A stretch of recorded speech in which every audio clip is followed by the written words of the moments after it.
ازاي تتغلب على التجربة؟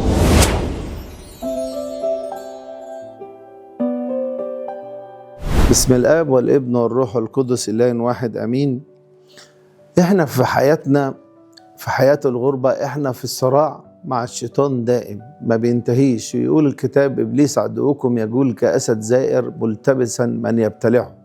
علشان كده السيد المسيح أعطانا إمكانية التغلب على التجارب، هو كنائب على البشرية، وكان تملي يقول ابن الإنسان عشان يقول أنا غلبت الشيطان. وغلبه إزاي؟ علشان دي بروفة أنتوا تقدروا تغلبوه، اديتكم الإمكانية التغلب على الشيطان. علشان كده هنلاحظ في حد التجربة 3 تجارب مهمة. أول تجربة هي تجربة شهوة الأكل أو شهوة الجسد، ودي كتير من الناس واقعين فيها ومتعبة جدا جدا، عشان كده تحتاج لجهاد.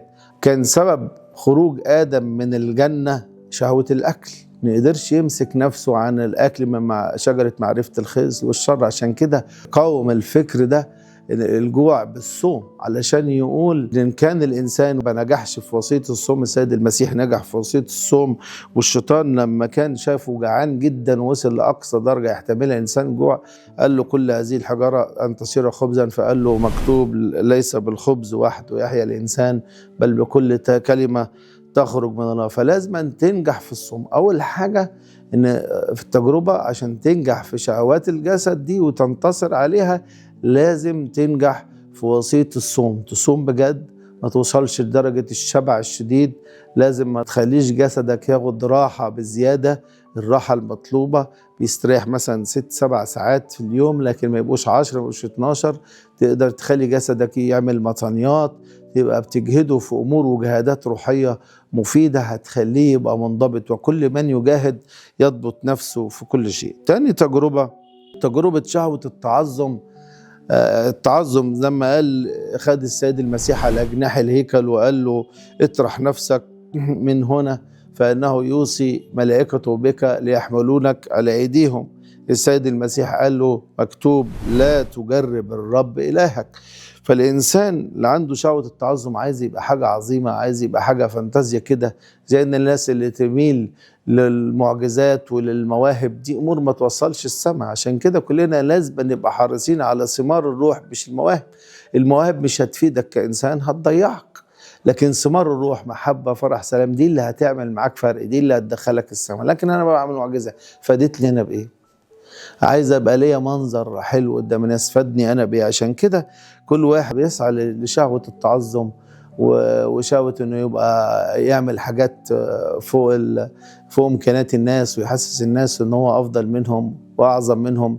ده شيء مش حلو، وحتى لو هيعمل معجزات. عشان كده القديسين كانوا يهربوا من المواهب، وحتى لو بيعملوا معجزات كانوا يهربوا ويحقروا من نفسهم عشان يفلتوا من شيطان شهوة العظمة والتعظم، علشان ما ياخدش مكان ربنا. وكان يحقر من نفسه، لأن ربنا هو اللي صنع المعجزات حتى لو كانت عن طريق أعظم قديس. التجربة الثالثة: إبليس لما ورى السيد المسيح على خده على جبل عالي وقال له: أعطيك هذه كلها إن خررت وسجدت لي.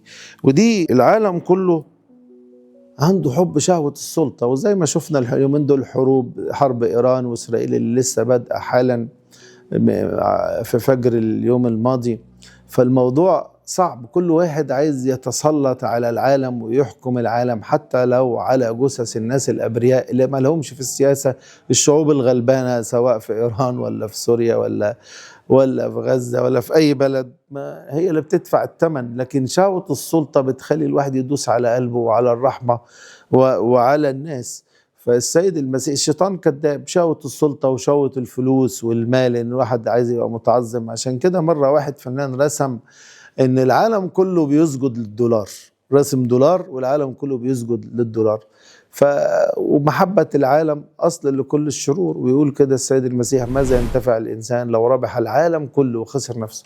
هيستفيد إيه لو خد ممالك الدنيا؟ هناخدها معانا في الصندوق. فكلنا لازم نبقى ملاحظين الحرب دي. إزاي نتغلب على التجارب؟ التجارب مفيدة جدا كتدريب لينا، لأن ربنا عارف احتياجنا. احنا طبيعتنا مائلة للفساد، فعلشان نتغلب على التجارب لازم تفهم الدرس. ربنا عايز من كل تجربة بتعدي عليا وعلى حضراتكم في درس. في عبارة حكيمة عجباني قوي وأثرت في حياتي جدا، بيقول لك انسى الماضي ولكن لا تنسى الدرس. ففي درس مهم جدا ربنا عايز يعلمه لك. علم أيوب الصديق إنه يبقى متواضع، كان تملي مش حاسس إنه مخاطي ويقدم ذبائح عن أولاده وعن نفسه ما يقدمش، لكن هو مش شاعر بده. لما بدأ ينسحق وفهم الدرس وقال الآن جلست في المسوح والرماد، ربنا رفع عنه التجربة لأن شعر بضعف. فربنا من كل تجربة عايز ينقيك، يزكيك، يديك درس ناقصك. فكل تجربة تقع فيها دور على الدرس. ربنا عايز يعلمني ايه؟ في خطأ جوايا، في شهوة جوايا، في خطية محبوبة، في حاجة تعباني وانا مش واخد بالي منها، فربنا بيشاور عليها من خلال التجربة. ويقول الكتاب لا يجرب الانسان الا اذا انجذب وانخدع من شهوته، والله غير مجرب بالشرور، لكن احنا اللي بنجيبه لنفسنا بسبب اخطائنا وشهواتنا. عشان كده دور على الدرس اللي ربنا عايز يعلمه لك، وانت عارف الدرس ايه، بس دور كويس وابحث وراء كل درس جالك وكل ألم عدى عليك، هتلاقي لا في شيء كان ناقصك وربنا عايز يعلمه لك. واول ما تفهم الدرس هيشيل عنك التجربة زي ما رفعها عن أيوب. ربنا يدينا نعمة ويدينا بركة، وكل سنة وانتم طيبين. لنا المجد دائما أبديا آمين.